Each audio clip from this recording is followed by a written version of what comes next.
Ассаламу алейкум, рахматуллахи ва баракатух. Құрметті достар, құрметті иман келтірген бауырлар, мынау Айнұр Тұрсынбаева қарындасымыз Алла жолында Аллах Аллах Тағаланың бұйрығы болған орамалды басына орап, Аллах Тағаланың бұйрығы болған хижабты киінген екен. Біз құтты болсын деп айтамыз.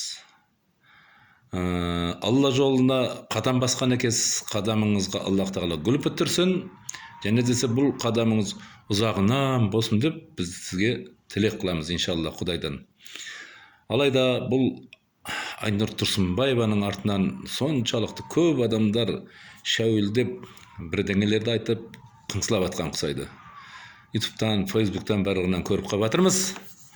Бірақ енді оларда біз Айнұр Тұрсынбаеваның артынан сөз айтып жүрген, басына орамал байлап апты деп сөз айтып жүрген қыздарды, қыз болсын, келіншек болсын, оларға біз шайтанкүл деп айтамыз. Бұл енді Аллах Тағаланың жолына, Аллах Тағалаға қарсы шығатын адам шайтаннан басқа ештеңе емес қой. Аллах Тағалаға қарсы шығатын шайтан ғой енді. Енді ол адам шайтан бар, кәдімгі оригинал шайтан бар. Бұл оригинал шайтан емес, қазір адам шайтан. Оны біз шайтанкүл деп қоямыз. Айнұр Тұрсынбаеваның басына орамал орап апты, үйтіп апты, бүйтіп апты деп жағы бөсіп әркімге айқайлап атқан жағы қызға біз шайтанкүл деп айтсақ бола береді. Бұл шайтанкүлдер пайғамбарымыз Мұхаммад саллаллаху алейхи ва саллям дәуірінде де болған. Абу Лахабтың әйелі болған шайтанкүл. Сол пайғамбарымыз Мұхаммад саллаллаху алейхи ва салламға күйеуін үні бойы қарсы жағы насихаттап қарсы қойып отырған. Енді Абу Лахабтың қолы құрсын деп жатыр ғой, оны дозаққа кіргенін айтады. Оны дозақтың отын күшейту үшін әйелі отын көтеріп кіреді деген Аллах Тағаланың Құранда сондай мағынада аят келеді. Бұл Айнұр Тұрсынбаева бұл жолды өзі таңдаған жоқ. Аллах Тағала нәсіп етіп бұл жолға түсіріпті. Аллах Тағала кімді сүйсе, кімді жақсы көрсе, өзінің жолын нәсіп қып қояр екен. Өзінің жолында туралап сап қояр екен. Қияметте дозақтар шартылдап күйіп қалмасын деп. Соған тағы да құтты болсын деп айта кетейін деп отырмыз Айнұр Тұрсынбаева қарындасымызға.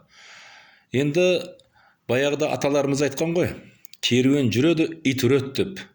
Сенің өмірлік керуенің жүре береді, бұлар ит құсап артыңнан үре береді. Мынандай шайтанкүлдер да. Сіз оған ешқандай көңіл бөлмеңіз. Көңіл бөлсеңіз, сіз дүниенің не екенін түсінбей қаласыз. Баяғыда пайғамбар Мұхаммад саллаллаху алейхи ва саллям артынан да бұндайлар шайтанкүлдер жүдә көп қарсы болған.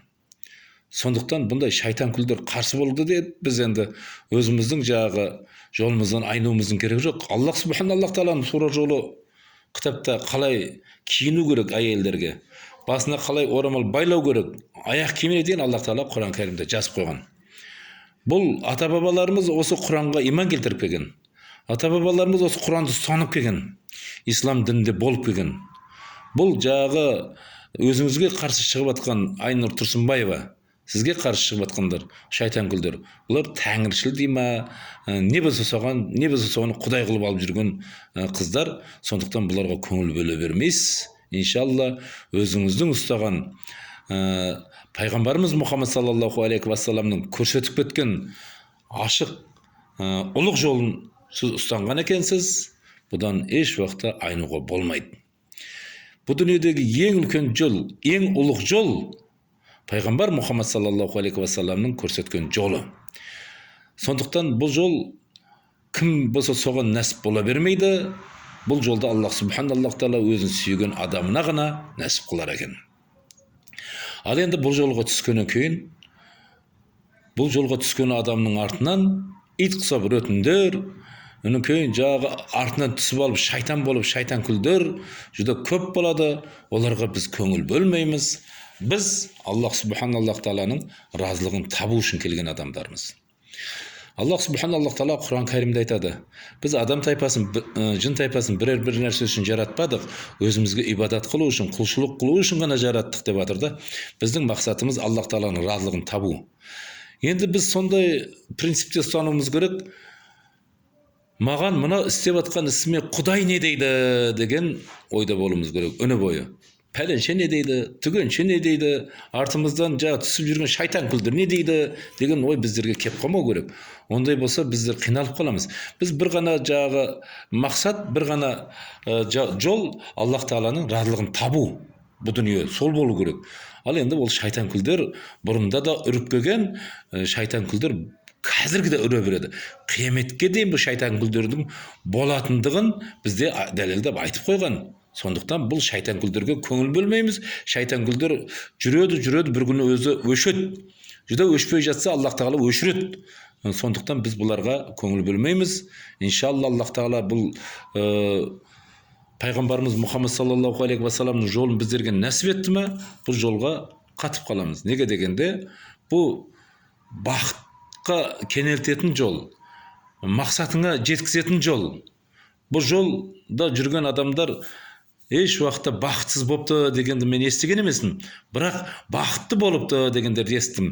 Бұл жолға қарсы болып, шайтан күл болып, ямаса шайтан болып, артынан түсіп жүрген болса, өсектеп жүрген болса, олардың шір бөлгендігі турасында Аллах Субханаллаху Тағала Құран Кәрімде біздерге аят келтіріп отыр. Міне Фирағунның өзі кім еді? Мұса алейхиссаламға қарсы шықты, әлі күнге дейін жерге көмілместен өзі музейде жатыр.